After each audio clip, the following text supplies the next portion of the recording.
tunjuk salam dulu kiri kanannya, 2-3 orang ya. Katakan, ini udah akhir tahun loh. Apa kita sudah bikin? Akhir tahun.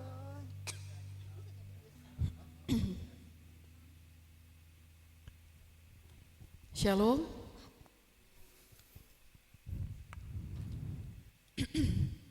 Kita udah nggak terasa ya, nggak terasa ya, kita udah di berapa hari lagi kita tahun baru?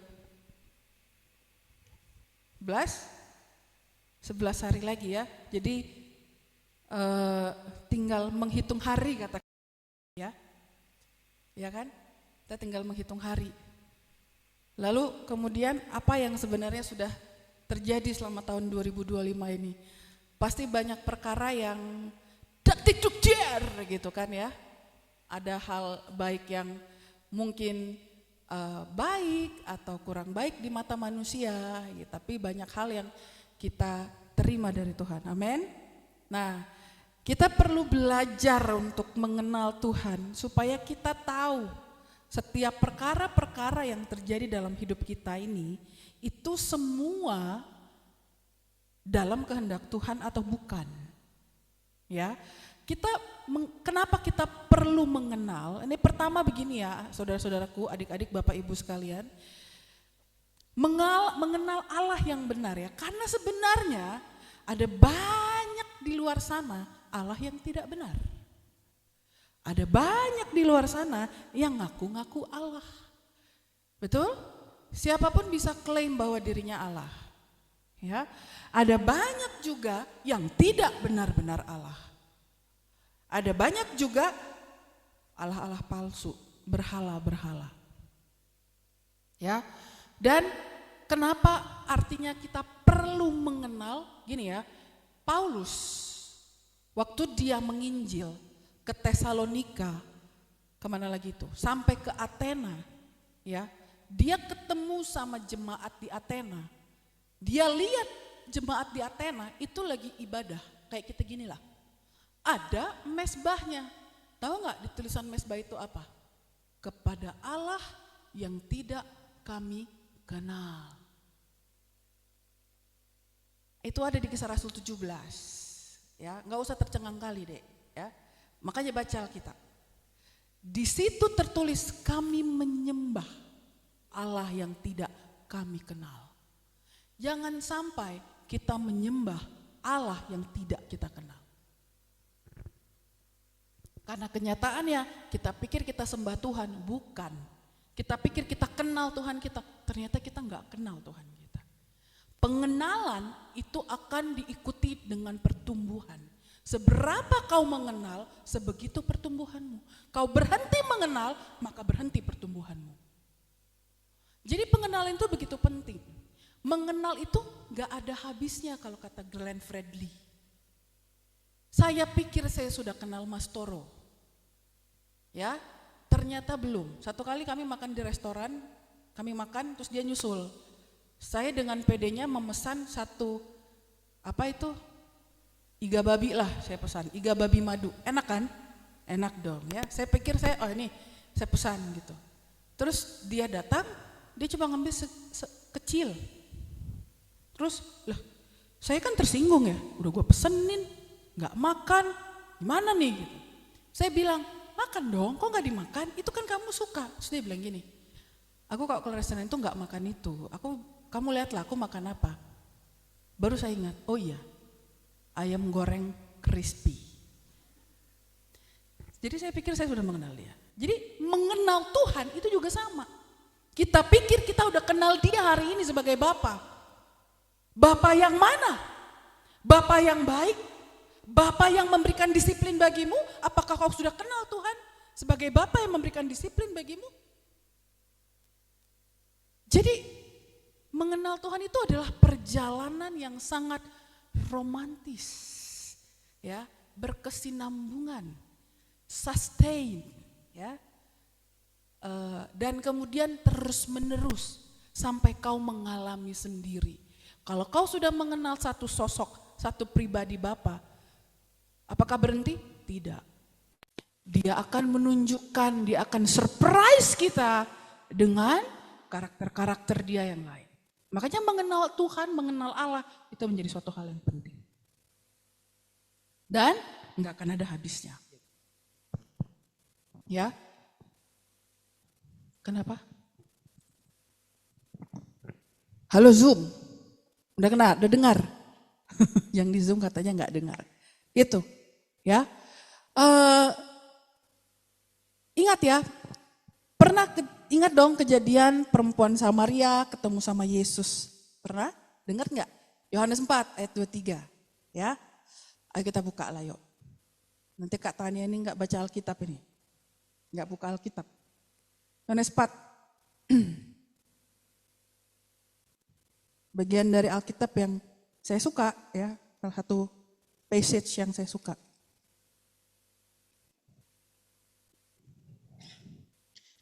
Yohanes 4 ayat 22 dulu ya kita baca ya. Ini kata Yesus ya, atau ayat 21. Kata Yesus kepadanya, "Percayalah kepadaku hai perempuan, saatnya akan tiba bahwa kamu akan menyembah Bapa bukan di gunung ini dan bukan juga di Yerusalem." Ini bicara berbagai macam dimensi. Jadi penyembahan itu nggak bicara mengenai tempat ya. Bulan lalu kita bicara bahwa you are the altar, you are the mobile altar. Kemanapun ya kau di situ ada penyembahan. Nah tapi ayat 22, kamu menyembah apa yang tidak kamu kenal. Nah, kami menyembah apa yang kami kenal. Sebab keselamatan datang dari bangsa Yahudi. Lihat ya, bangsa Yahudi itu tahu Taurat Tuhan. Taurat tuh dihafal guys. Ya, hukum-hukum hukum-hukum halalnya Yahudi itu, waduh. Kalau Sabat tuh sampai kulkas khusus. Sabat ada kulkas yang apa istilahnya? Kalau halalnya mereka kosher itu ada. Mereka menjaga. Tapi waktu Mesias datang, mereka nggak tahu bahwa itu Tuhan. Itu. Makanya jangan sampai Tuhan lagi menyatakan diri padamu, tapi kau nggak tahu kalau itu Tuhan. Dengan segala persoalan penghidupan yang sedang terjadi dalam hidupmu, ya, kau nggak tahu, kau nggak peka, kau nggak menangkap bahwa ini adalah Tuhan. Nah, ini tanda apa?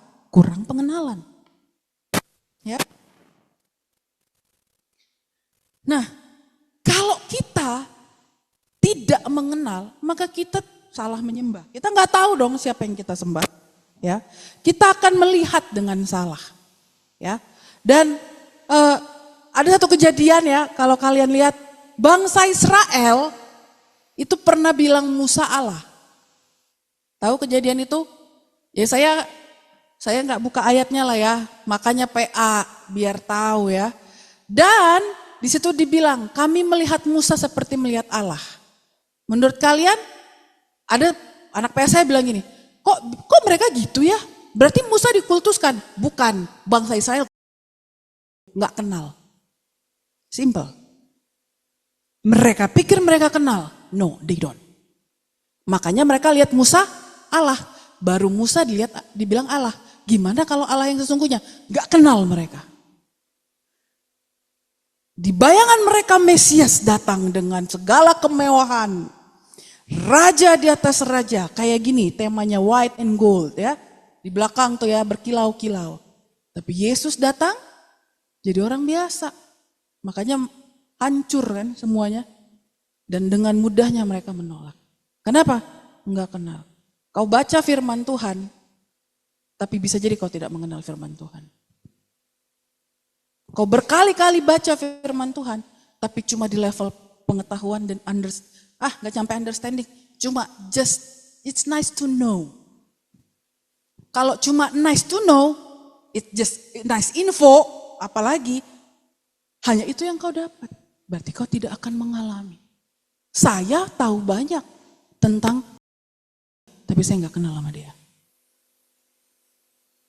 Saya tahu tentang siapa lagi ya? Biar agak rohani, Benny Hinn. Tapi saya nggak kenal dia.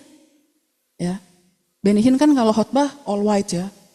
Nah mirip-mirip lah ya. Biar nggak mirip kali saya kasih outer ya. Sama diamond gitu ya. Bercanda ya teman-teman. Nah, tapi saya nggak kenal dia. Saya tahu ceritanya apa yang sedang terjadi apa segala, tapi saya nggak kenal dia. Jadi sama dengan Tuhan juga begitu. Kau baca Alkitab berkali-kali, kau beribadah, kau ke gereja, mungkin kau PA, tapi sebenarnya kau nggak kenal Tuhan. Makanya kita perlu mengenal Allah yang benar. Karena ada Allah yang tidak benar.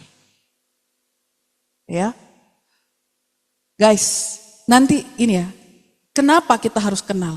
Ini masa, kita udah berada di masa akhir dari akhir zaman. Kepadamu akan dituntutkan pertanyaan-pertanyaan. Siapakah Yesus? Kau nggak bisa jawab, beres. Imanmu yang akan digoncang. Kita udah lihat di mana-mana. Umat Kristen tuh dipersekusi. Ah, siap-siaplah. Ya, tapi umat yang mengenal Allahnya bertambah-tambah kuat.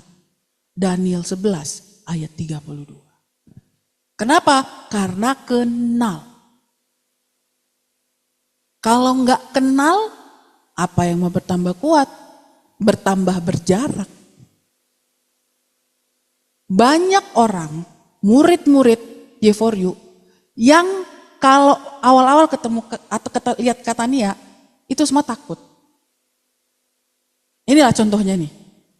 Udah ngaku dia si Wasri ini. Setiap saya dekatin, kabur. Saya dekatin, kabur. Sekarang apa-apa Katania. Kenapa? Karena gak kenal. Beberapa nih penurut kesaksian anak PA saya ya. Orang nanya, ini murid Katania? Iya. Enggak serem di PA kan Katania? Ya, serem sih gitu ya. Ya terserah lah, itu interpretasi orang banyak-banyak. Tapi kan karena kau enggak kenal. Ya. Saya juga di PN Kayurga juga serem guys ya. Tapi makin hari karena pengenalan, apa yang dilihat orang itu keras, apa yang dilihat orang itu menyeramkan, bagi saya it's a blessings. Kalau dia nggak begitu sama saya nggak jadi begini loh. Nah jadi pengenalan itu kamu mau tarik di level apa? Level pribadi demi pribadi, it's matter. Sama Tuhan apalagi. Kita sering seujon sama Tuhan. Karena gak kenal. Ya, buka Hosea 4 ayat 6. Ayo Jojo, baca Jojo.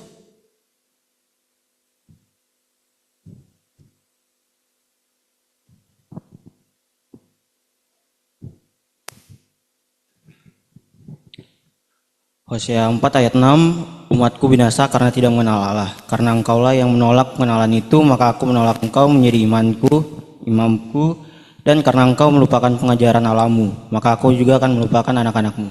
Belum dapat orang ini Jo. Coba Jo, ulang lagi Jo. Udah dapat?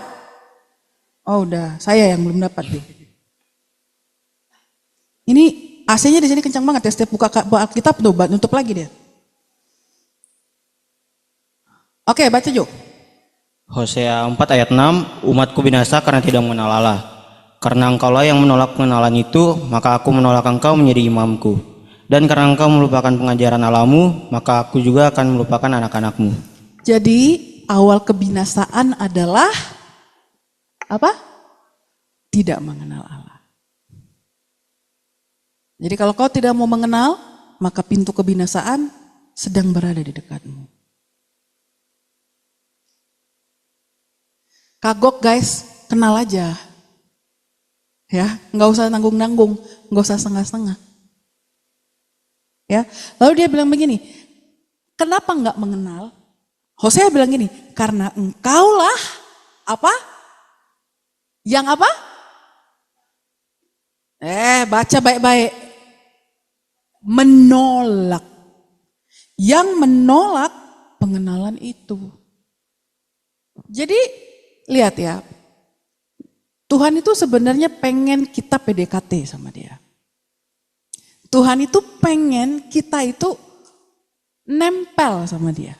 Ya, Tuhan tuh pengen kita tuh kejar dia, kenal dia. Sebenarnya Tuhan itu membuka dirinya untuk kita kenal. Apa buktinya Kak? Alkitab buktinya. Alkitab ini bukti di mana Tuhan membuka dirinya untuk bisa memperkenalkan dirinya secara langsung sama kita. Tapi kau menolak kan? Enggak Kak, buktinya Kak kau baca Alkitab. Itu kan? Itu bentuknya. Ya, baca, ikut persekutuan bagus, ikut macam-macam bagus gitu ya Dek. Tapi Tuhan mau kau mendapatkan sendiri secara pribadi. Dengan cara apa? Baca firman Tuhan. Jadi kalau nggak ada Alkitab, baru tanda Tuhan nggak mau kita kenal. Pakai apa caranya? Kalau Alkitab cuma ada satu bahasa, apalagi kan? Nggak boleh ditranslate. No, Alkitab kita kau temukan. Kau mau bahasa apa? Ada. Bukti bahwa Tuhan membuka dirinya dan mau kau mengenal dia. Gak ada alasan. Alasannya cuma mau atau gak mau. Kau menolak atau tidak. Di dalam pengenalan itu proses yes. Di dalam pengenalan itu membangun hubungan ya. Di dalam pengenalan itu ya punya banyak prasangka dan praduga. Iya, makanya harus komunikasi. Biar gak ada asumsi dan praduga. Tadi katakan Alkitab Hosea bilang kau menolak pengenalan itu. Lalu dibilang lagi di sini, maka aku. Nah, jangan sampai ini terjadi ya saudara-saudara. Apa dia bilang? Menolak engkau menjadi imamku. Dan karena engkau melupakan pengajaran Allahmu, maka aku juga akan melupakan anak-anakmu. Jadi ingat, jangan berpikir tentang dirimu sendiri. Kau tidak mengenal Allah, impactnya ke bawah loh, ke keturunanmu. Keturunan rohani dan keturunan jasmani. Kau mengenal Allah, kau gak akan khawatir keturunanmu akan mengenal Tuhan. Jadi pengenalan itu banyak banget, mau dari dimensi apapun. Hari ini ya kita ini udah, ya kita sebentar lagi kita merayakan Natal ya, kita sudah mulai ya merayakan Natal ya. Kita tahu bahwa Yesus lahir di mana? Di Bethlehem, betul. Oh berarti sekolah minggunya bagus ini ya. Itu kan kalau nggak tahu berarti nggak sekolah minggu lah kalian kan. Di mana Yesus lahir? Di kandang domba? Salah, di gua. Siapa yang ngajarin? Ya ternyata kandang domba itu gak tahu lah terjemahannya, itu kayak gua. Kalau kandang domba kedinginan Yesusnya. Ya. Nah, yang kita tahu Yesus terlahir, apakah yang kita tahu it's only a baby Jesus? Apakah hanya itu? Apakah kita mau berhenti sampai di situ saja? Kemana Yesus nih? Jadi sering menjadi pertanyaan. Yesus muncul waktu lahir, dibawa ke rumah, ke bait suci untuk diserahkan gitu ya, disunat ya kalau nggak salah ya, diserahkan gitu kepada Simeon. Habis itu nggak ada cerita tentang Yesus, muncul 12 tahun. Di mana dia? Bait Allah, nih berarti baca Alkitab ya, puji Tuhan ya. Terus dia apa cerita di 12 tahun yang terjadi? Dia bukan mengajar, dia argu sama guru-guru agama. Argumentasi, kayak kalian lah kalau sama bapak kalian, nah gitulah. Ya, arguing. Kenapa? Karena bosen dia sama, wah ini level gua nih kalau ngomong nih. Siapa? Guru-guru rabi-rabi Yahudi nih. Kalau sama teman-teman gua, peer gua nggak main lah gitu ya. Makanya dia argue. Dia lihat ya, dan para guru-guru rabi-rabi Yahudi itu ngapain? Terpesona kan? Siapa bocah kecil ini? Bau kencur, nah itu ya. Terjadi juga. Nah, habis itu hilang lagi ceritanya. Muncul-muncul, dibaptis. Umur berapa? 30 tahun. Lalu ada temanmu nanya, jadi kemana Yesus umur 10 tahun? Kemana cerita Yesus? Yesus waktu umur 18 tahun di mana? Apalah kalian jawab?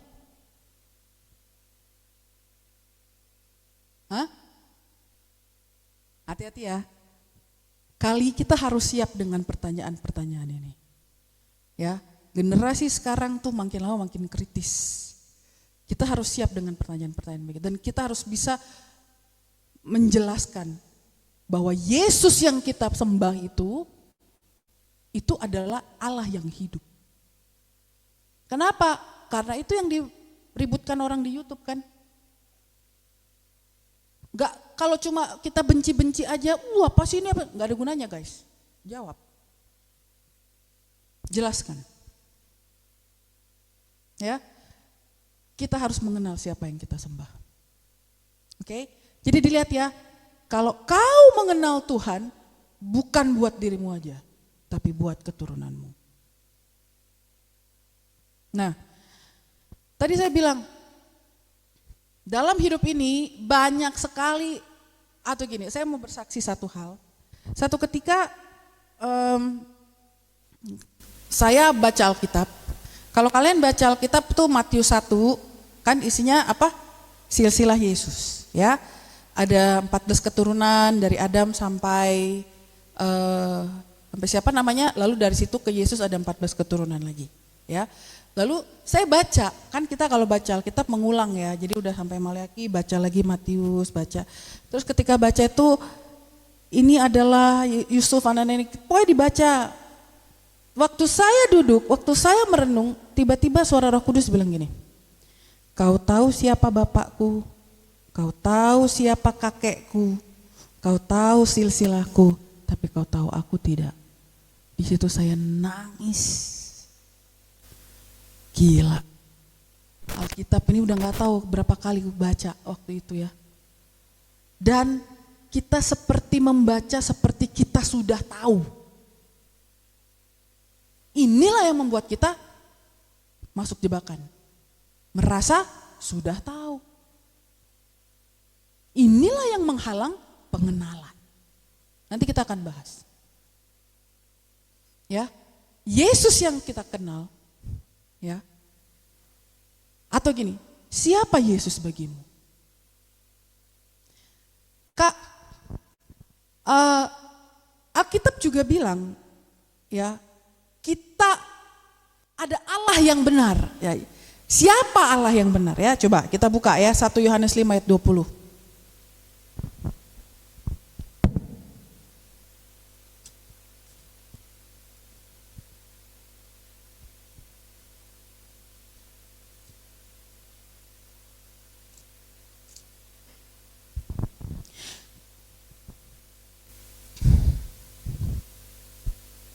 Satu Yohanes 5 ayat 20 udah dapat?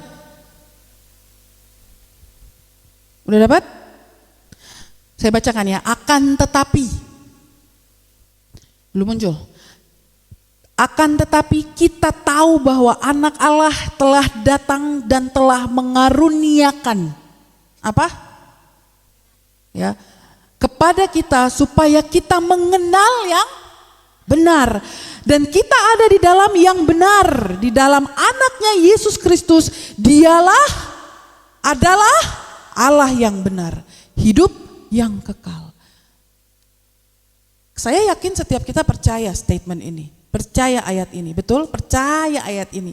Tapi mengalami enggak, mengerti enggak? Kalau ada orang yang nanya, apakah benar Yesus itu adalah Tuhan? Apakah benar bahwa Yesus itu adalah Allah yang benar? Kita akan jawab iya, sesuai iman saya itu benar.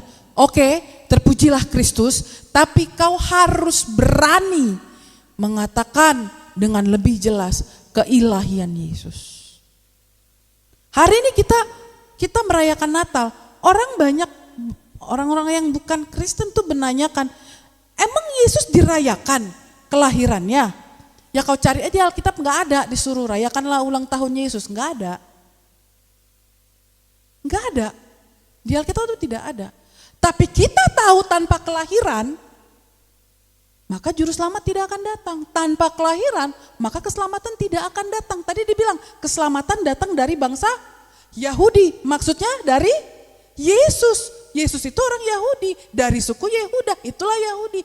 Makanya keselamatan datang dari situ. Tapi setiap orang yang sudah mengenal itu pun tahu ayat itu, ketika keselamatan itu datang, dia pun tidak mengenal. Sehingga tidak menerima. Kau nggak terima, bangsa-bangsa lain menerima, termasuk kita. Mengucap syukur sama Tuhan. Yesus kita bilang, Yesus mati bukan cuma buatmu. Yesus mati buat seluruh umat di dunia. Tapi tidak semua menerima dia. Tidak semua mengenal dia. Kelahiran Yesus ini harusnya dirayakan seluruh dunia. Dan memang dirayakan seluruh dunia sih. Hanya cara-caranya aja berbeda-beda. Tapi tidak semuanya menerima dia. Tidak semua melihat, mengerti apa yang dirayakan saat Natal. Oke? Nah, saya ada di sini dibilang bahwa anak Allah telah datang. Ya, tadi ya Yohanes 1 Yohanes 5 ayat 20. Mengaruniakan apa? Pengertian. Jadi kalau nggak ngerti, minta karunia-Nya supaya mengerti. Guys, Tuhan kita itu bukan sulit dimengerti ya. Ya, tapi kalau bisa dimengerti dengan logikamu yang cuma segede bakpao otakmu, berarti dia tidak berbeda dengan handphone yang ada di tanganmu. Handphone yang kau pakai aja nggak kau kenal kok. Siapa coba yang udah memakai handphone itu well utilized 100%. Kenapa? Nggak tahu, karena kita nggak kenal kan. Ya, lihat ya, pengertian. Pengertian akan memberikan kepadamu, membuat kau mengenal Allah yang benar. Nah, dan dia bilang gini, kita ini ada di dalam yang benar. Lalu dibilang begini, tinggallah di dalamku, itu Yohanes 15 bilang begini, apa kita ini kita ini tinggal dalam yang benar apa? Enggak ada lain, jika kau tinggal di dalam aku dan aku tinggal di dalam kamu, apa dia bilang lanjutannya?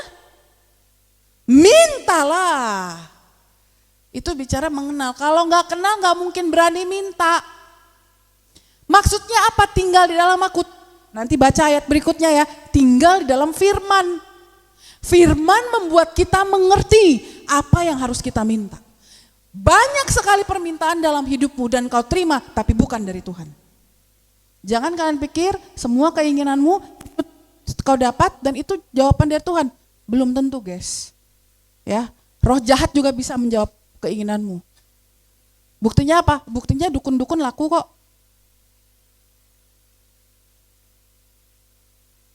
Banyak sekali yang ada kau inginkan. Nah, jadi dan tidak semua perkara yang benar-benar, maksudnya perkara yang mungkin ya dalam tanda kutip, ini berat, ini terlalu menantang, ini cobaan dari Tuhan. Kau mereka-reka lagi. Seujon sama Tuhan. Tuhan itu enggak mencobai. Kita mencobai. Kenapa? Karena nggak kenal. Ya, jadi pengenalan itu akan menentukan bagaimana pertumbuhanmu. Pengenalan itu akan menentukan intensitas atau kualitas pengertianmu sama Tuhan. Ya, di dalam anaknya Yesus Kristus, ya, dia adalah yang benar. Nah, minggu lalu Kak Merlin bilang, murid-murid udah tinggal sama Yesus 3 tahun, betul? Tapi masih nggak kenal siapa Yesus.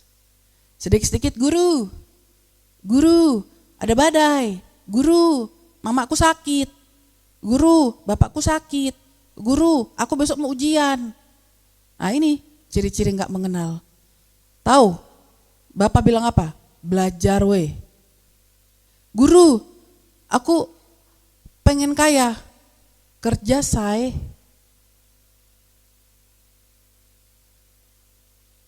Kenapa? Karena kau nggak kenal. Jadi apa-apa bagimu Tuhan cuma supplier, pemenuh hubungan kebutuhanmu. Hei, dia raja di atas segala raja. Terlalu kerdil kalau kau cuma melihat dia sebagai provider doang.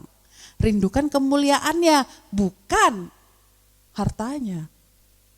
Harta gak usah minta sama Tuhan, kerja pasti dapat harta. Ya. Jadi kalau ngelihat orang sukses gitu, satu dia diberkati, tapi memang berbeda ketika kau takut akan Tuhan, berkat yang kau terima dari hasil kerjamu itu berbeda. Ya, tapi semua orang di dunia tahu ya, kalau kau mau sukses, apa? Rajin kerja. Gak ada magabut-magabut. Nah, Yesus bersama-sama dengan murid-muridnya, setiap kali mereka berjalan bersama dengan muridnya sampai ditanya, guru tunjukkanlah Tuhan Bapa itu kepada kami. Ini yang lagi ngomong siapa menurut kalian? Jadi apa? Jadi kau nggak menganggap kami gitu. Kau nggak mengenal aku. Sehingga waktu Yesus mau ngomong banyak hal sama muridnya nggak nyampe. Pengenalan akan bikin begitu. Punya genggong dong, punya pir, ya kan? Punya per gitu ya. Tahu kan rasanya kalau ketemu sama orang yang, aduh ini bukan peer saya kak, jadi banyak kali nanti harus digini-ginikan ya gitu. Pernah ngalamin kan? Pernah ngalamin, sama Tuhan juga begitu.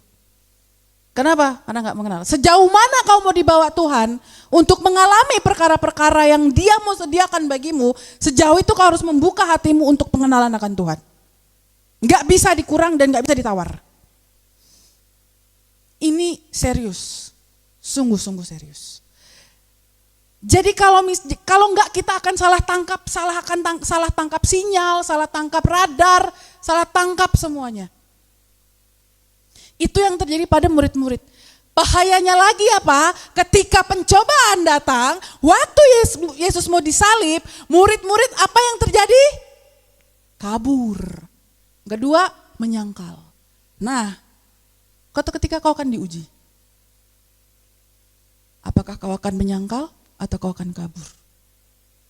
Ingat ya, kita udah di akhir zaman. Kau perlu mengenal Allah yang benar. Ketika kau ditodongkan, kau pilih aku, pilih Allahmu atau sembah aku. Nah, kalau kau nggak kenal Allahmu, kau bisa belok dengan sebentar banget ya belok. Kenapa ada orang-orang dengan mudah melepaskan imannya? Nggak kenal. Itu terjadi pada murid-murid Yesus. Ya, mereka Petrus menyangkal. Di kayu salib nggak ada satupun muridnya. Terakhir ada Yohanes, tapi yang lain nggak ada. Kenapa? Nggak kenal. Menyangkal. Kenapa? Takut, Kak, takut. Baru disuruh PI aja takut. Siapa di sini yang masih takut PI? Nggak ngaku lagi. Nah, yang senyum-senyum inilah. Ya kan? Now, mari kita kenal siapa Tuhan kita. Ya. Suasananya lagi Natal ya. Dan Natal bagi saya agak sedikit berubah ketika saya sudah berkunjung ke Israel tentu saja, dan saya melihat bahwa semua drama yang ada di gereja itu salah guys ya. Nggak ada kandang domba seperti yang di gereja-gereja kita itu ada jerami kayak gitu, nggak ada gitu, itu berbeda gitu ya. Nah tapi memang jadi mengerti bahwa kelahiran Yesus itu semua sudah dinubuatkan. Yesus itu adalah penggenapan dari seluruh nubuatan, dan banyak nubuatan yang hampir sedikit lagi nih apa kedatangannya yang belum terjadi. Semuanya itu udah terjadi dengan kedatangan Yesus, termasuk penyalipan, kelahiran, dan hari ini. Kita mau kenal atau tidak? Oke? Tapi saya mau ajak kita belajar satu firman ya, untuk mengenal siapa Yesus itu. Ya. Yohanes 1 ayat 1 kita akan baca sampai 14.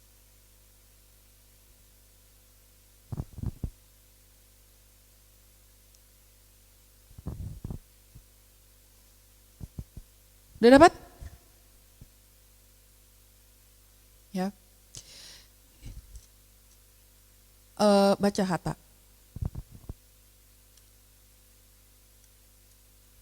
Gak usah kencang-kencang kali ya. Yohanes 1 ayat 1. Pada mulanya adalah firman, firman itu bersama-sama dengan Allah dan firman itu adalah Allah. Ia pada mulanya bersama-sama dengan Allah, segala sesuatu dijadikan oleh Dia dan tanpa Dia tidak ada suatu pun yang telah jadi dari segala yang telah dijadikan. Dalam Dia ada hidup dan hidup itu adalah terang manusia. Terang itu bercahaya di dalam kegelapan dan kegelapan itu tidak menguasainya. Datanglah seorang yang diutus Allah, namanya Yohanes. Ia datang sebagai saksi untuk memberikan kesaksian tentang terang itu, supaya oleh dia semua orang yang percaya, supaya oleh dia semua orang menjadi percaya. Ia bukan terang itu, tetapi ia harus memberi kesaksian tentang terang itu. Terang yang sesungguhnya, yang menerangi setiap orang, sedang datang ke dalam dunia. Ia telah ada di dalam dunia dan dunia dijadikan olehnya, tetapi dunia tidak mengenalnya. Ia datang kepada milik kepunyaannya, tetapi orang-orang kepunyaannya itu tidak menerimanya. Tetapi semua orang yang menerimanya diberinya kuasa supaya menjadi anak-anak Allah, yaitu mereka yang percaya dalam namanya. Orang-orang yang diperanakan bukan dari darah atau dari daging, bukan pula secara jasmani oleh keinginan seorang laki-laki, melainkan dari Allah. Firman itu telah menjadi manusia dan diam di antara kita, dan kita telah melihat kemuliaannya, yaitu kemuliaan yang diberikan kepadanya sebagai anak tunggal Bapa, penuh kasih karunia dan kebenaran. Ya. Amin. Amin. Lihat ya, pada mulanya adalah firman dan firman itu bersama-sama dengan Allah dan firman itu adalah Allah. Di mana kalimat ini kalian pernah dengar? Pada mulanya adalah firman. Kejadian 1 ayat 1. Jadi Allah itu dia in the beginning. Jadi sebelum dunia, nanti di ayat yang lain di Yohanes saya lupa, Yesus bilang gini, sebelum Abraham ada, aku sudah ada. Dia ngomong begitu. Karena siapa? Karena dialah Allah itu. Jadi kalau kalian lihat ya, pada mulanya Allah menciptakan, roh Allah melayang-layang, maka berfirmanlah Allah. Sederhana kalau mau menjelaskan Tritunggal, itu udah Tritunggal. Allah, firman Allah, dan roh Allah. Apakah bisa dipisahkan? Enggak bisa. Firmannya, Yesusnya sudah tidak ada. Firmannya ada, tetap hidup. Jadi gak usah pusing, kalian harus kenal bahwa Yesus itu sudah ada dari sejak zaman Kejadian. Dan di Kejadian gini ya, anak PS bilang gini, Kak, dulu Allah tuh muncul dengan apa? Lewat firman. Udah jelas. Allah muncul lewat firman. Makanya setiap kali Tuhan itu bicara kepada Abraham, dia bilang, Allah berfirman, Allah berfirman, Allah berfirman. Orangnya gak ada, zaman dulu lewat nabi-nabi berbicaranya. Hari ini, apa dia bilang ayat 14, firman, apa? Telah menjadi dan itulah Yesus. Inkarnasi dari Sang Firman. Makanya dibilang, Sabda telah menjadi daging dan tinggal di tengah-tengah kita. Ya. Semua yang ada di kitab para nabi yang difirmankan Allah itu sudah menjadi manusia dalam wujud Yesus. Yesus itu 100% manusia dan 100% Allah. Lihat, tadi kita baca ya, Yohanes itu adalah apa istilahnya? Sebelum Yesus datang, sebelum Yesus muncul, Yohanes dulu muncul. Dialah orang yang berteriak di jalan-jalan, persiapkanlah jalan untukku. Yesaya juga sudah menubuatkan ini. Setelah Yohanes datang, baru Yesus datang. Yohanes bilang apa?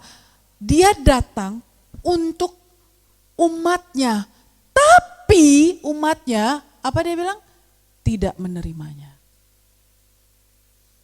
Ya.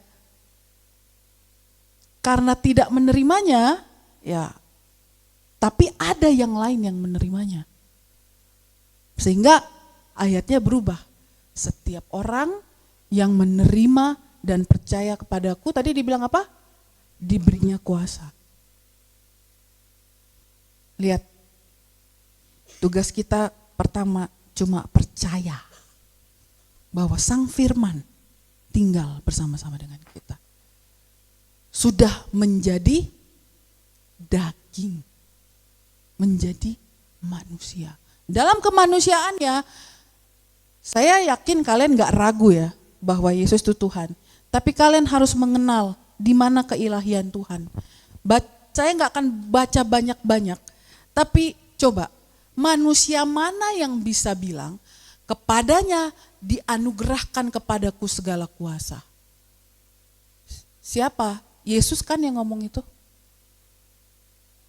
Banyak orang bilang, kalau Yesus bilang akulah Tuhan, aku sembah dia. Yesus berkali-kali bilang dia Tuhan. Enggak kau sembah? Akulah, dia bilang ini. Apakah kau Mesias? Mesias itu artinya apa? Yang diurapi, yang datang untuk menyelamatkan. Udah datang Mesiasnya, tapi enggak kau sembah juga. Lihat ya, kenapa menolak? Ingat, menolak ujungnya adalah kebinasaan. Ayo kenali Allah kita. Ya, saya nggak akan banyak-banyak bahas Tritunggal dan lain-lain. Tapi manusia mana yang bisa menyembuhkan, berkuasa untuk mengampuni dosa? Mana manusia mana? Nggak ada kan? Hanya Tuhan, ya, hanya Yesus.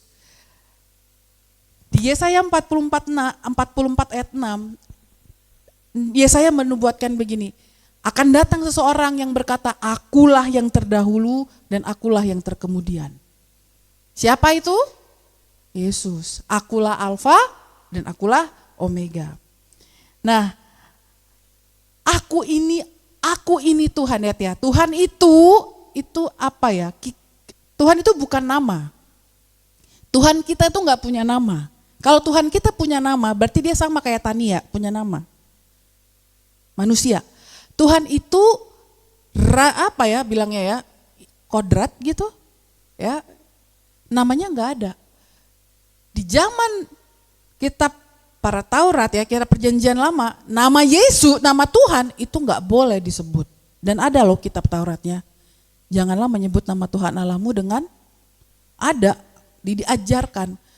Mereka kalau menyebutkan nama Tuhan, ya kan dia I am the great I am, akulah Allah, akulah Tuhan, akulah, apa dia bilangnya, akulah bahasa Indonesianya apa ya?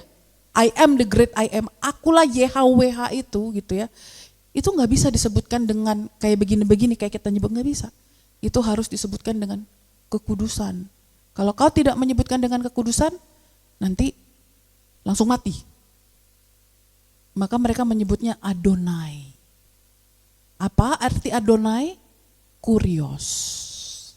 Apa kurios? Kurios, peneguhan, raja, penguasa. Ya. Di dunia ini cuma ada dua. Kamu penguasa atau kamu yang dikuasai. Terhadap Tuhan, ya, kita harus menjadi yang dikuasai oleh Tuhan. Adonai itu artinya my master, kurios, my lord. Lihat ya, Alkitab mengajarkan bahwa tertulis yang jadi Tuhan itu bukan cuma Yesus, perut kalian pun bisa jadi Tuhan. Ada kan ayatnya? Bahwa yang bertuhankan perut mereka sendiri. Nah jadi tergantung mau siapa jadi Tuhanmu. Perutmu bisa, anakmu bisa, pasanganmu bisa, orang tuamu bisa. Jadi kalau kau bilang Yesus adalah Tuhan, berarti Yesus penguasa hidupmu. Satu-satunya dan gak ada yang lain. Kurios, Adonai. Ya, El Shaddai, God Almighty. Banyak nama Tuhan. Kenapa? Nggak tahu, terlalu megah. Sampai di perjanjian baru dia bilang begini, kepadanya dianugerahkan nama di atas segala nama, supaya tunduk segala kuasa. Dan kita bisa pakai nama itu? Bisa ya, kita berdoa dalam nama, in the mighty name of Jesus. Nama itu berkuasa. Coba kau pakai nama Tania, dalam nama Tania sembuh, mana ada? Enyahlah kau iblis, ya kan? Bahwa saya bukan Tuhan, tapi Yesus adalah Tuhan. Lihat, Allah yang kau kenal harus menjadi satu-satunya Tuhan dalam hidupmu. Dan tidak ada yang lain. Yang menguasai hidupmu, masa depanmu. Semua hidupmu dari pikiran, hati, Tuhan yang menguasai. Kak, berarti aku adalah budak dong, babu dong. Enggak. Kalau kau mau jadi babu ya silakan ya, aku sih enggak. Tadi kan dia bilang, diberi kuasa di lebih tinggi lagi. Enggak, sahabat. Apalagi mempelai. Tergantung, tapi kau harus tahu, Yesus adalah Tuhan. Nah, apa sih yang membuat orang itu gini? Lihat ya, kalau saya cuma cuplik beberapa aja ya, bukti bahwa Yesus adalah Tuhan. Yesus pernah bilang begini ya, aku gembala yang baik. Di perjanjian, Yesus ngomong berarti di perjanjian baru kan. Kalimat itu pernah didengar di mana? Yang mirip-mirip itu. Iya, lama kali kalian jawabnya. Aduh. Di mana Mazmur berapa? Apa dibilangnya? Nah, coba ya. Yesus bukan sekedar mensitasi ya. Ini bukan sekedar mensitasi Mazmur ya. Tapi dia mengatakan dengan dirinya sendiri. Bahwa akulah Tuhan, akulah gembalamu. Jadi ngerti ya, kenapa Yesus di zaman perjanjian baru itu sering sekali dituduh penista agama.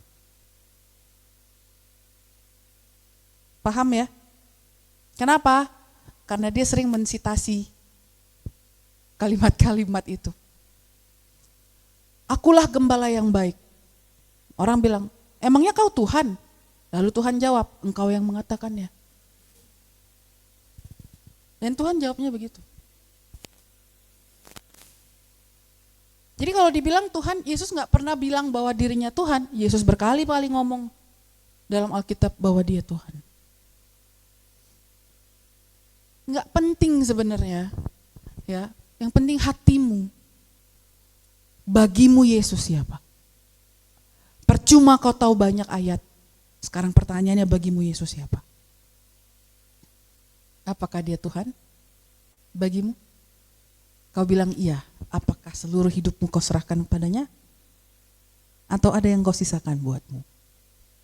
Kalau kau sisakan buatmu, maka ada hal-hal yang Tuhan sisakan juga buatmu. Kenapa? Tuhan perlu kau dan dia itu sinkron. Punya handphone kan? Tapi kalau zaman sekarang udah enggak ya. Dulu kalau kamu punya Apple, mau masukin ke laptop, itu nyebelin, harus disinkronkan dulu. Bener ya? Sekarang udah enggak lagi ya? Tetap harus disinkronize enggak sih? Enggak pernah nyolok, kayaknya enggak lagi ya. Kalau kita nyolok langsung nyambung dia. Kalau dulu ada proses namanya sinkronisasi. Supaya supaya nyambung dari gadget, dari laptop ke handphone. Kita juga sama. Kau harus disinkronkan supaya nyambung dari pikirannya Tuhan masuk ke pikiranmu. Kenapa enggak nyambung? Karena kau menyisakan 1-2 hal tidak untuk Tuhan. Bagian-bagian tertentu kau bilang Yesus yang menguasai, tapi kau tetap mau take over untuk kau yang menguasai. Kalau kau menyisakan bagimu, Tuhan menyisakan bagi Tuhan. Keputusannya ada padamu. Urusan bisnis bukan urusan bisnis, urusanku lah Tuhan. Dia lupa, Yesus juga pebisnis.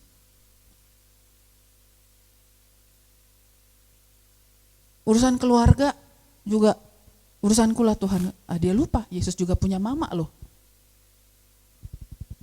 Lupa. Kenapa? Kau gak nyambung, gak nyampe. Karena kau menyisakan sebagian. Mungkin itu cuma kecil. Mungkin cuma hal hobi. It's just a hobby loh. Tapi kau keep buatmu. Ingat, seberapa kau memberikan dirimu untuk Tuhan, sebegitu Tuhan akan memberikan dirinya bagimu untuk mau dikenal. Jadi kalau kau mau gini ya, kalau kau pengen Tuhan mengenalmu, ya, kau juga harus mau mengenal Tuhan. Jangan egois lah, jangan kayak beda lah ya kalau ada cowok yang lagi mendekatimu, misalnya ini cewek-cewek, kita berjarak, kita jaim, oke gitu ya. Tapi kalau Tuhan jangan seperti itu. Tuhan mau mengenalmu, kau harus lebih rindu lagi mengenal Tuhan. Yesus itu firman, sang firman. Firman apa yang sudah merema? Apa perkataan Tuhan yang kau dengar dan kapan? Ini Kak, baru 3 bulan yang lalu Kak. Come on guys. Kalau Tuhan bicara padamu setiap hari, bukankah firman itu selalu datang pada kita setiap hari? Ini tuh kayak, Kak aku udah tahu firmannya, gak peduli. Kau udah ngalamin belum? Gitu aja. Kalau ini datang lagi padamu, berarti kau harus lakukan dengan lebih intens lagi. Termasuk saya. Apa yang Tuhan mau kita kerjakan? Lihat ya. Menurut kalian, Tuhan pengen kalian bahagia atau tidak? Cepat jawab ya. Tuhan pengen kalian bahagia, kita bahagia. Siapa pribadi di dunia ini yang paling pengen kita bahagia? Nah, nggak jawab kan, nggak berani kalian jawab. Siapa? Siapa pribadi di seluruh alam semesta yang paling pengen kalian bahagia? Enggak semuanya Drew jawab, cuma Andrew yang jawab Tuhan. Sama si Wasri lah. Yang lain enggak. Kenapa? Karena kau tidak kenal sama Tuhan.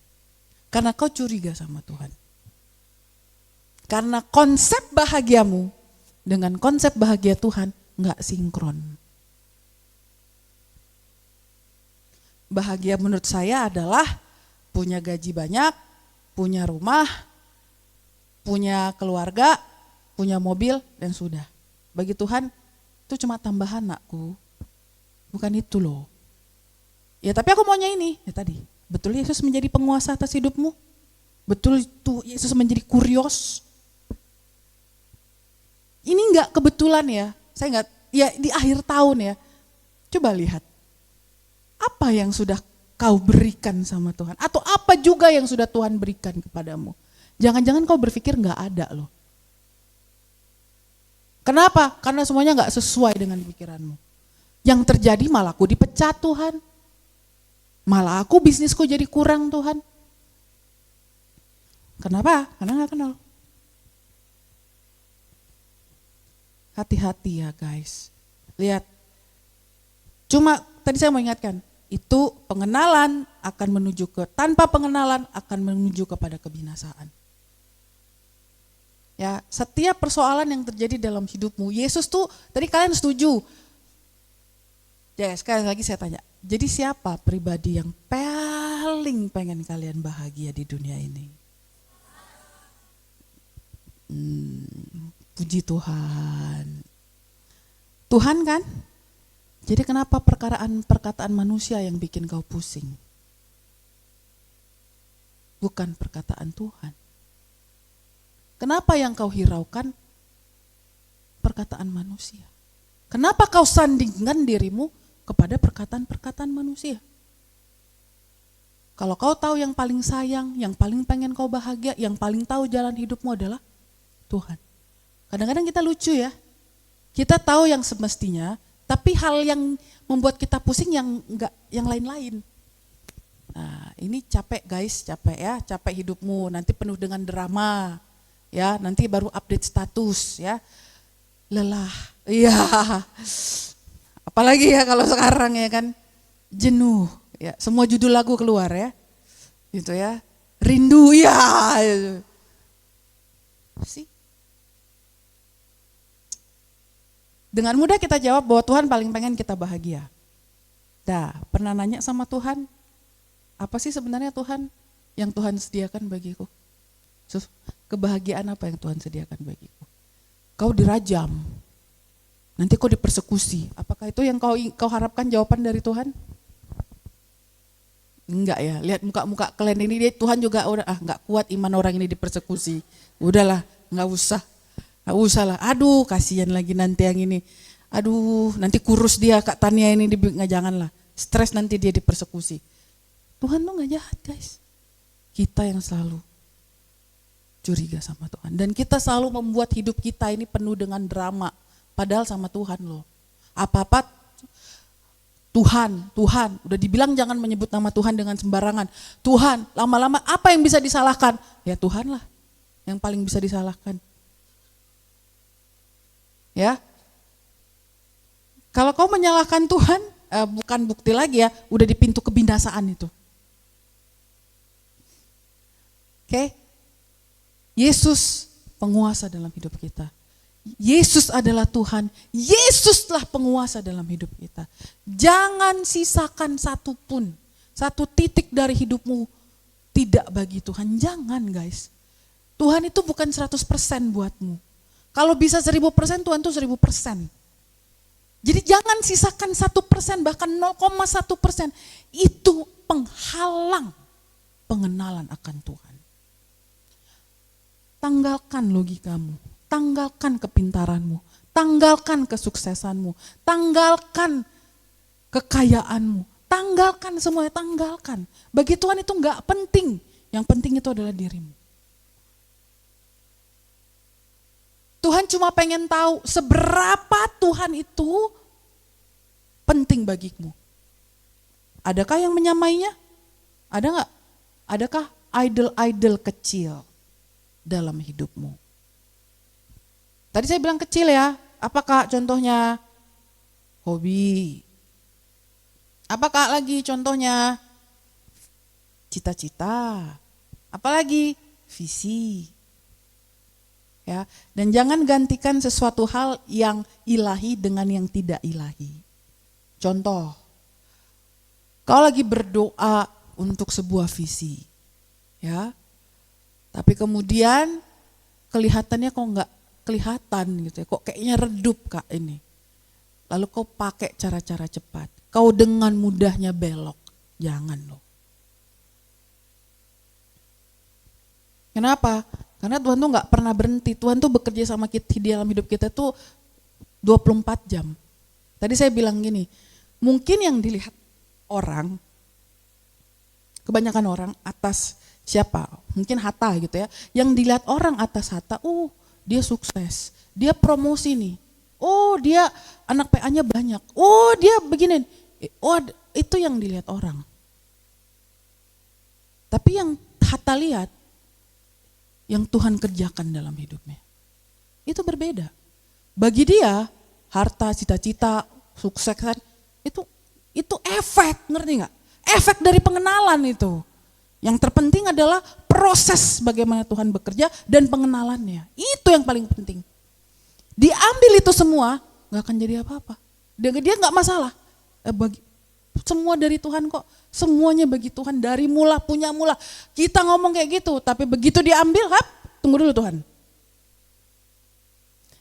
Beda kacamata manusia sama kacamatamu kan, sama kacamata Tuhan.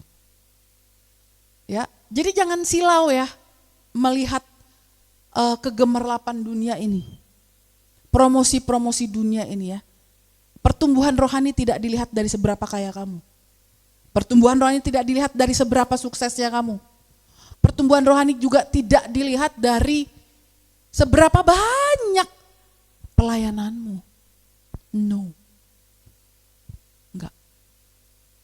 Pertumbuhan rohani itu hanya bisa dilihat dari buahnya. Apa buahnya? Buah roh udah pasti. Yang kedua, impact mula kepada orang-orang yang kau bangun.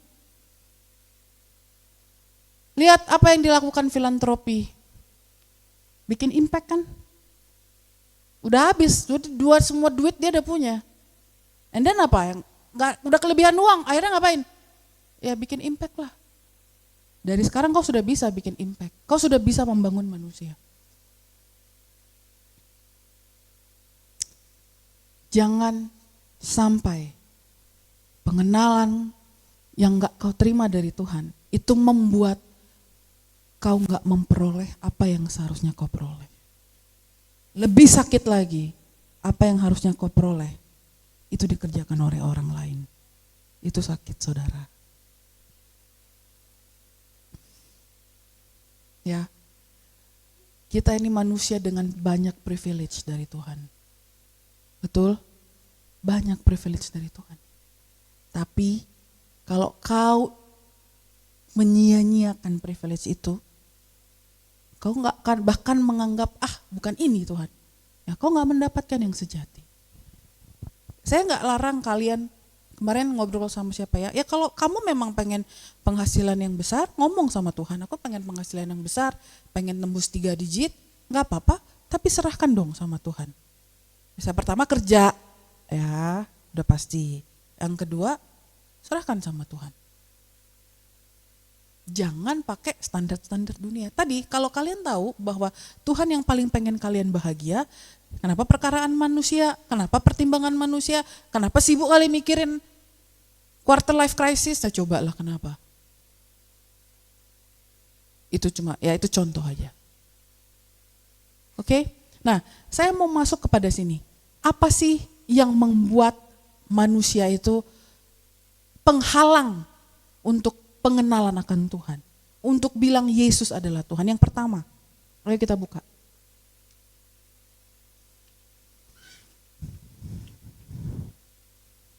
Yesaya 59 ayat 1-3. Boleh dibaca. Dan ditampilkan juga. Ini kita ngomong Daud sedikit ya. Daud itu raja paling kaya kan? Ya. Dan raja terbesar Israel setelah dia nggak ada lagi. Salomo sedikit habis itu babak belur ya, terpecah-pecah. Lihat. Apa dibilang Daud? Selain kau, tiada yang lain. Yang apa? Kuingini di bumi. Makanya buat dia raja segala raja terkaya Israel yang punya banyak.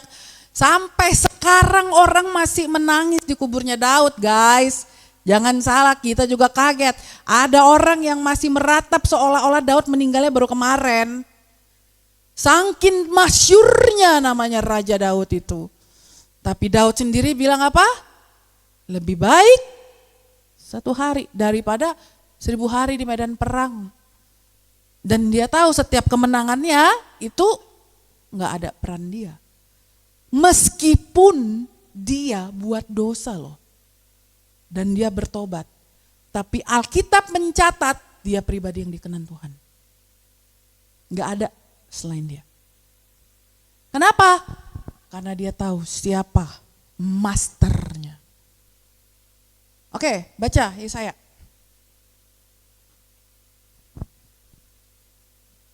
Kecil kali. Yesaya 59 ayat 1, sesungguhnya tangan Tuhan tidak kurang panjang untuk menyelamatkan dan pendengarannya tidak kurang tajam untuk mendengarkan. Tetapi merupakan pemisah antara kamu dan Allahmu. Ia segala kejahatanmu. Dan membuat dia menyembunyikan diri terhadap kamu, sehingga kamu tidak mendengarnya. Ialah segala dosamu. Sebab tanganmu cemar oleh darah dan jarimu oleh kejahatan. Mulutmu mengucap dusta, lidahmu menyebut-nyebut kecurangan. Ya, Alkitab bilang begini, salah satu penghalang yang membuat kau gak mengenal Tuhan, itu adalah dosa. Alkitab bilang, tangan Tuhan tidak kurang panjang.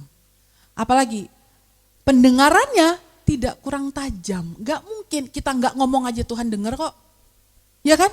apalagi kalau kita ngomong. Nah, tetapi yang merupakan pemisah antara kamu dan Allahmu adalah kejahatanmu, dosa. Yang membuat dia menyembunyikan diri terhadap kamu sehingga tidak ada mendengar. Saya tadi pagi, kemarin ya, baca satu buku. Ada seorang misionaris, dia pergi ke Tiongkok, dia door to door. Ya, jadi door to door, dia layani, masuk ke rumah kepala desa. Kepala desa ini kemudian dilayani oleh dia. Kepala desa ini terpukau gitu melihat si misionaris ini dipenuhi Roh Kudus, berbahasa roh, dan dia merindukan itu. Kepala desa ini lahir baru, ya, mengalami dipenuhi, dijamah Roh Kudus gitu. Tapi dia bilang, aku pengen dipenuhi Roh Kudus. Dia ngomong sama misionarisnya tumpang tangan, berdoa berkali-kali, nggak berhasil. Besoknya juga enggak, besoknya lagi juga enggak. Kepala desanya tertuduh, misionarisnya juga merasa tertuduh juga gitu ya, terintimidasi. Pulang misionarisnya, dia berdoa sama Tuhan. Tunjukkan Tuhan apa, kenapa. Misionarisnya cuma diperlihatkan pohon. Nah, besoknya dia bilang, kemarin saya berdoa tentang Anda dan Tuhan menunjukkan pohon. Kepala desanya langsung bilang, saya tahu. Jadi kepala desa ini pernah menebang pohon sembarangan. Di zaman itu, pohon itu berharga. Tahu apa yang dilakukan kepala desa itu? Dia datang kepada si pemiliknya, minta ampun, minta maaf, dan mengganti pohon yang baru. Oke, lalu kemudian satu lagi ada ceritanya tapi saya lupa apa yang dia lihat, tapi dia lakukan juga. Kalau nggak salah dia mengembalikan ternak dan dia lakukan kepala desa ini. Besoknya dia bilang, aku mau dipenuhi Roh Kudus. Misionarisnya baru angkat tangan, doa belum dimulai, dia dipenuhi Roh Kudus. Dosa apa yang kau simpan? Sehingga sepertinya telinga Tuhan gak nyampe. Atau apa lagi? Tangan Tuhan kayaknya gak nyampe. Kau gak kenal Tuhan. Selama kau masih simpan itu, pengenalanmu tidak akan sempurna di hadapan Tuhan. Akui, datang sama Tuhan. Datang sama pembimbingmu. Ingat ya, menyimpan dosa itu hanya merasa tertuduh seumur hidup. Dibilang apa? Sengsara, tidak akan dihukum bahkan. Dan kau tidak akan mendapatkan bagian yang harus kau terima. Jadi, akui. Jadi kalau kau lagi bergumul tentang 1-2 hal, apa karunia atau doa, cek. Kenapa aku nggak mengenal suara Tuhan? Apa yang lagi Tuhan kerjakan dalam hidupku? Mungkin kau masih simpan 1-2 dosa. Caranya gimana? Datang sama Tuhan, bilang sama Tuhan, selidiki aku ya Tuhan. Dan bersiaplah, Tuhan bukakan. Dan kalau udah dibukakan, responi dengan benar. Kalau malu, ya makanlah sama malu-malumu itu, pintu kebinasaan ada di depanmu. Kalau saya sih mending malu ya, daripada pintu kebinasaan menyambut saya. Dosa menghalangi pengenalanmu, kejahatan menghalangi pengenalanmu. Kak, kayaknya udah gak ada. Coba tanya sama Tuhan, minta Tuhan selidiki. Itu kan sikapnya Daud kan, apalagi Tuhan. Luruskan jalanku Tuhan, selidiki ya, lihatlah apaku ini serong atau tidak. Berani gak ngomong gitu sama Tuhan? Berani gak dibedel sama Tuhan? Mumpung akhir tahun men. Nah ini season buat bukan cuma buat cincin kado ini ya, bukan ya. Ya, season for greeting, season for kasih kado, gak cuma itu ya. Coba datang sama Tuhan, selidiki aku Tuhan. Ketahuilah apakah jalanku serong. Ada hal yang kau sembunyikan? Mungkin itu enggak bagi itu kan cuma, tapi Tuhan bilang bereskan. Satu ketika saya nggak tahu, waktu saya di Bandung lah ya, sekitar tahun 2007 pokoknya saya ingat. Saya pernah berjanji sama diri saya bahwa saya akan memberikan sejumlah uang kepada seseorang yang saya respect. Dan saya tidak memberikan dari 2007 itu. Kapan saya berikannya? 2017. Hutang adalah hutang. Janji adalah janji. Kalau kau nggak tepati jadi dosa loh. Dan Tuhan ingatkan, oh iya ya, gue pernah janji ini. Sewa asap, Kak minta nomor rekening dong. Oh buat apa? Gak apa-apa Kak, ada Tuhan suruh. Terima kasih ya Kak, ini buat kakak, ini buat anak-anaknya, saya sebut nama nenek. Wah apa ini? Dari Tuhan Kak. Dah. Dan itu rasanya lega. Bayangkan kalau Roh Kudus gak menyingkapkan. Dan masih banyak lagi yang akan Roh Kudus singkapkan. Tergantung kau mau mengenal atau tidak. Lihat ya. Kalau tidak, semua jalan yang kau hadapi, semuanya akan kau lihat salah. Perkara-perkara berat permasalahan hidupmu, kau akan salah melihatnya. Oke, yang kedua. Yang kedua adalah 2 Korintus 10 ayat 5.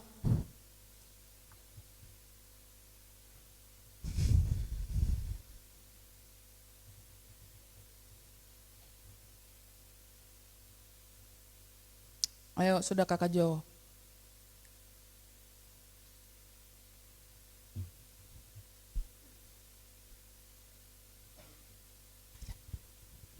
Bacalah. 2 Korintus 10 ayat 5, kami mematahkan setiap siasat orang dan merubahkan setiap kubu yang dibangun oleh keangkuhan manusia untuk menentang pengenalan akan Allah. Kami menawan segala pikiran dan menaklukkannya kepada Kristus. Kesombongan manusia itu akan membuat kamu, apa dia bilang di sini, menentang pengenalanmu akan Tuhan. Ya, baru-baru ini kami ketemu dengan banyak seseorang, kelihatannya haus, banyak nanya, kejar apa pemuridan, apa Roh Kudus, apa segala macam, tapi kemudian buka hatimu, nggak mau. Kalau gini ya, kesombongan itu adalah dosa yang Tuhan gak suka. Ya udah pastilah namanya dosa, Tuhan gak suka. Tapi itu yang membuat malaikat yang namanya Lucifer itu jatuh. Sombong. Kenapa? Merasa tahu, merasa pintar, merasa cukup, merasa gak perlu diajar. Setiap firman yang datang kepadamu, ya, itu bukan cuma nice to know, no, bukan. Itu akan terus datang samamu sampai kau melakukan. Itu harus kalian tahu. Kalau itu datang lagi, aduh kok ini aja sih informasinya kok. Ya karena kau gak lakukan. Kenapa kau gak lakukan? Sombong. Kau menganggap kau lebih pintar daripada pembimbingmu mungkin. Kau menganggap aku udah lebih dulu nih melayani. Aku nih udah penyanyi WL di gereja, aku udah lebih tahu. Nah, itu gak rendah hati. Kalau mau belajar itu harus punya rendah hati guys. Ini berlaku dalam setiap, kau mau belajar apapun. Kalau kau sombong, gak bisa belajar, bener deh. Kau merasa cukup, kau merasa penuh, gak ada yang bisa mengisi ilmu lagi. Jadi kesombongan akan membuat kau menentang pengenalanmu akan Tuhan. Terima pengajaran dari Tuhan. Terima teguran dari Tuhan. Jangan pilih-pilih firman. Lakukan dengan setia. Jangan gini, kalau itu bentrok di hati dan pikiranmu, mengucap syukur sama Tuhan. Tapi lakukan. Jangan bentrok, oh enggak ini kayaknya cuma berlaku untuk Kak Tani aja. Enggak apa-apa, saya berterima kasih.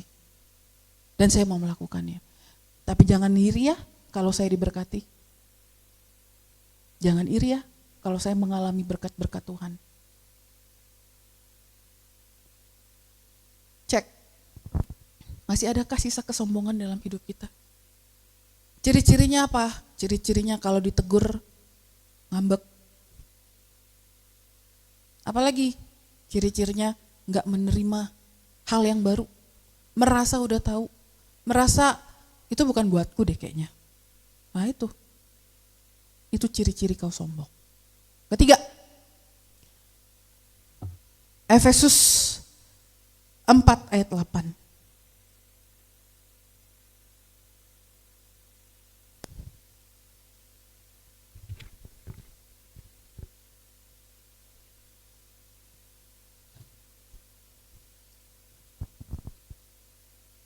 Ya.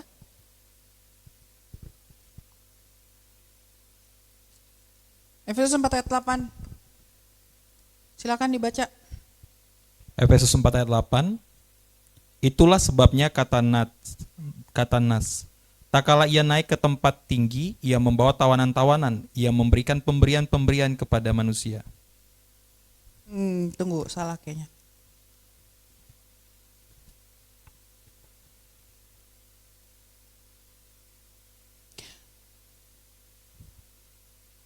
Bentar ya.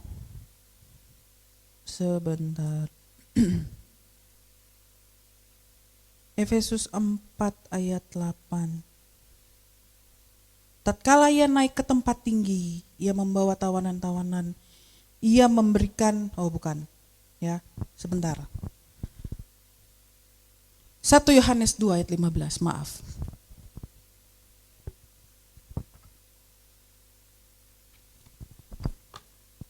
Yo, coba.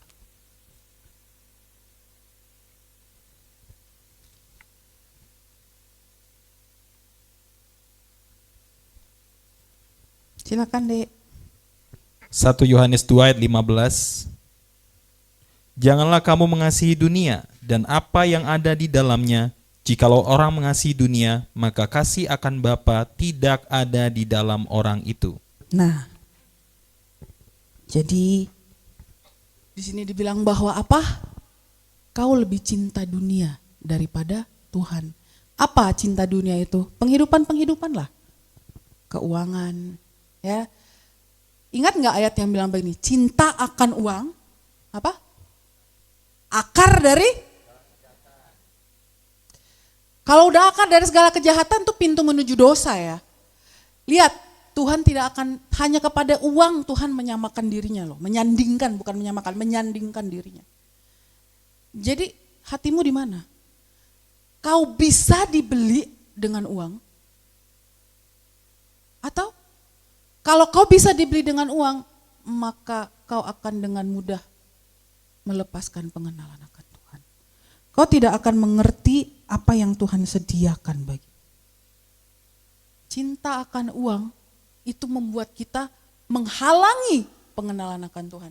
Kita itu diuji lewat harta benda kita, setuju? Banyak ayatnya. Ya. Jadi Tuhan mau melihat itu. Tuhan juga mau mengenal, mau kita mengenal Dia sebagai orang yang tadi ya, Jehovah Jireh, orang yang memberkati. Tapi kalau kau nggak lolos perkara ini, sekali lagi, kau tidak akan mendapatkan apa yang seharusnya kau dapatkan dari Tuhan. Kau hanya bisa mendapatkan sesuatu kalau kau mengenal Tuhan. Kalau kau melunturkan, gini, bagi kita uang itu penting. Bagi Tuhan nggak penting, bagi kita uang itu penting. Tapi kalau itu menjadi mengalahkan prioritasmu yang utama yang adalah Tuhan sendiri, maka kau maka akan turun gitu ya. Kau akan membuat Tuhan nomor 2. Maka kau akan menjual Yesus. Seperti siapa? Coba, Yudas itu dia nggak kenal siapa Yesus. Bukan nggak kenal sih sebenarnya ya. Di beberapa literatur kalau saya lihat sejarah, Yudas tuh tahu bahwa dia tuh Mesias. Tapi Yudas menego gitu sama Yesus. Ayo tunjukkan dirimu, buat perkara yang besar, selamatkan dunia, ini. Itu yang dilakukan oleh oleh Yudas. Yesus bilang, enggak kayak gitu. Ayo Tuhan, ayo Yesus. Jadi Yudas itu sebenarnya tahu, ini memang Mesias. Tapi dia pengen Yesus itu muncul seperti yang dibayangkan orang-orang Israel. Gak kenal kan dia sama gurunya sendiri. Lihat. Kesombongan tadi ya, cinta akan uang dan dosa. Udah satu paket itu. Nah, lihat. hal itu semua akan menghalangi pengenalanmu akan Tuhan. Kita akan salah. Pokoknya setiap sinyal akan kau lihat salah. Ya, bukan cuma susah sinyal, salah sinyal. Udah nggak nyambung. Kalau nggak nyambung, maka kau nggak bisa mendapatkan pengertian yang benar. Dan itu pengertian itu apa ya saya bilang ya, ada levelnya. Jadi kalau kau udah diajar Tuhan, kau mengenal Tuhan sebagai Bapa, itu nggak cukup guys. Dia akan menunjukkan dirinya yang lain sebagai Raja. Ya, kenapa kelahiran Yesus itu mengancam Herodes? Kenapa coba?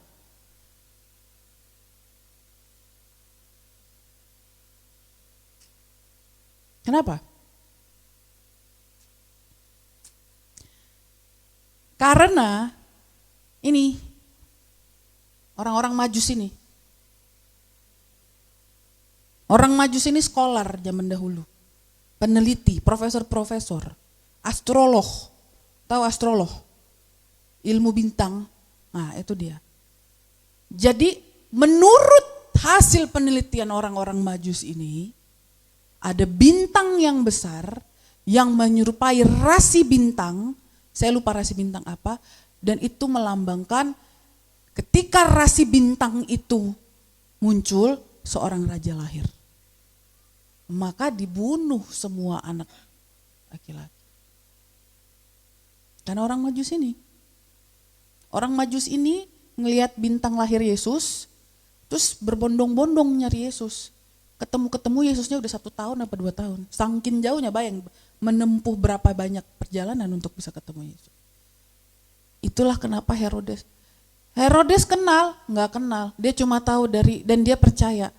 Ya, lihat, bahkan langit menandai bahwa raja telah lahir. Makanya orang Majus datang dengan persembahan, bukan dengan tangan hampa. Masa kau datang dengan tangan hampa? Orang Majus datang dengan apa? Segala macam ya, mur, emas, kemenyan. Ya, kalau sekarang apa? Batu akik, enggak dong ya. Diamond, ya, diamond tuh batu akik juga guys. Berapa harga emas sekarang? Nah, segitulah kira-kira yang dibawa orang Majus. Kenapa? Karena raja lahir. Jangan heran kalau hidupmu dipenuhi Roh Kudus, maka orang juga banyak insecure kepadamu. Karena rasi bintangnya tersinar, ya. Hidupmu tuh memancarkan. Yang ketiga, yang terakhir, keras hati. Kita nggak usah buka ayatnya. Keras hati membuat kau tidak bisa mengenal Yesus. Ya, kita udah bilang bahwa hati yang lembut itu bukan orang ngomongnya lembut ya. Kita bisa melihat kok bahwa orang yang lembut itu ngomongnya lembut, ternyata hatinya keras. Hati yang keras itu lagi ya, kau gak mau ditegur, kau menolak pengajaran, kau merasa ini bukan buatmu. Tapi terimalah hati yang lemah lembut. Yang lembut hati itu apa? Kau siap diproses. Ya. Lalu siapa dibilang Musa itu adalah orang yang paling lembut hati? Iya benar, lembut hati banget deh. Saking lembutnya dia peka gitu ya. Bangsa Israel minta apa, dia juga terbawa suasana ya. Jadi untuk cewek-cewek yang berperasaan gitu ya, sensitif, itu modal dari Tuhan. Ya, kita bisa peka gitu ya. Nah, tapi ingat ya, lembut hati itu bukan fisik, tapi dari melakukan firman atau enggak. Mendengarkan atau enggak. Mendengarkan itu bukan dengerin lagu, enggak. Mendengarkan itu melakukan. Kamu enggak dengerin aku sih, itu kan udah bicara bahwa kamu enggak ngelakuin apa yang aku suruh sih. Berarti itu keras hati. Keras sih. Nah, ingat ya, orang yang keras hati itu akan patah. Gini, jangan jadi orang yang idealis. Nanti kau dibunuh sama idealismu sendiri. Oh Kak, tapi kita untuk bangsa ini, kita harus jadi orang yang idealis. Dalam Tuhan adik, ya. Siap-siap saja. Jadi ingat, kekeras hatian akan menentang pengenalanmu akan Tuhan. Kalau masih ada keras hati, kesombongan, apalagi tadi, dosa, cinta akan uang. Ya. Ayo bereskan di tahun ini. Ayo guys. 2026 itu kita akan lari lebih kencang. 2026 itu akan lebih banyak yang Tuhan mau sediakan. Jangan nanti semua udah lari, kau masih ketinggalan di belakang dan kau cuma bisa ngelihat. Teman-temanmu, saudara-saudaramu udah ngapain, udah ngerjain A, B, C, D. Kau cuma, gue kemana ya selama ini? Keras hati sih. Ya, ada orang perawakannya kayak wah ini ya tegap-tegap kayak anak Unhan. Belum tentu keras hati mereka. Ya, jadi jangan lihat, justru ya badan sih boleh Rembo ya kan, hati Rinto. Kenal nggak sih Rinto kalian? Atau Tweety gitu ya, lembut hati. Yesus lahir, Sang Firman jadi manusia, itu di tengah-tengah kita, membuka dirinya supaya kita mau kenal Dia. Tapi kalau ketika firman itu datang dan bicara, kau menutup hati, apalagi mengeraskan hati, percuma kau rayakan Natal. Enggak ada gunanya. Jadi ayo bereskan sama Tuhan sisa-sisa yang tersisa di tahun 2025 ini. Untuk kita bisa masuk di 2026. Ya. Jangan keraskan hati kalau ada PR-PR yang sudah jadi PR-mu dari tahun ke tahun, tapi nggak dilakukan. Guys, ini bukan cuma bicara resolusi ya, no ya. Resolusi itu cuma udah berapa kali jatuh ini ya. Nah, ya ini bukan cuma masalah resolusi, tapi cari ya, betulkah Yesus lahir di hatimu? Betulkah? Atau di mana Yesus? Masih di mana Yesus? Atau benarkah Dia Tuhan bagimu? Atau kebenaran-kebenaran yang selama ini kau pertanyakan? Lebih baik kau benar-benar nanya dan gini guys, lakukan aja dulu. Toh enggak dosa. Kalau dosa pasti pembimbingmu udah larang kan. Jadi kalau mau mengalami, kau harus lembut hati, kau harus mau mengenal, kau harus serahkan semuanya pada penguasa hidupmu. Jangan sisakan sedikit pun. Sesedikit itu juga akan tersisa dari Tuhan buatmu. Jangan. Kenapa? Tadi saya bilang gini, untuk suatu berkat yang besar, itu prosesnya lama sampai kau bisa menerima berkat itu. Nah, semakin kau keras hati, semakin lamalah waktunya. Semakin kau mempertahankan ego dan kesombonganmu, semakin lamalah kau mendapatkannya. Apa yang kau doakan hari-hari ini? Enggak muncul-muncul juga. Apa? Karir kah? Keluarga kah? Apa? Anak PH kah? Nah, mari kita datang sama Tuhan. Bukan bukan tanganku kurang panjang, bukan telingaku kurang tajam, tapi kau enggak kenal aku. Ini yang ku maksudkan. Amin. Mau kenal Tuhan? Mari kita bangkit berdiri.